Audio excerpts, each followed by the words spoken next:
Tuna expect mambo mengi. Rais wetu alisema kuweza kupunguza mzigo ya watu wetu wa Kenya, ataendelea. Tumpatie nafasi, tumsupport sisi wote na tuhakikishe ya kwamba mheshimiwa wetu rais ameweza kufanya kazi na kila mtu. Na tuomba pia wananchi na watu wetu wa Meru, viongozi wote, akiwa gavana, wewe ukiwa mjumbe, wewe ukiwa MCA, tuweze kuunga mkono serikali yetu, tuunge mkono wa viongozi wetu, tuache marumbano katika hii region. Pia tunataka kuambia mheshimiwa Kalonzo Musyoka, kwa sababu juzi tuliona ya kwamba pia kijaribu kuuliza wale wabunge waweze kukataa one of the nominee ambao ni Mithika Linturi, na tunataka kumwambia ya kwamba Kenya is a constitutional democracy.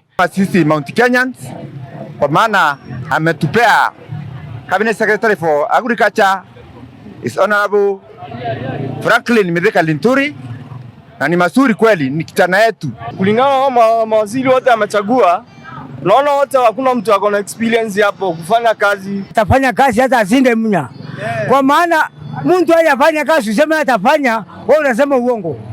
Linturi sahi anaanzia kazi na useme atafanya kazi. Angalia miraa yetu, tulikuwa tunaharibika. Angalia kila kitu ilikuwa shida. Kwa hivyo mimi nikiongea,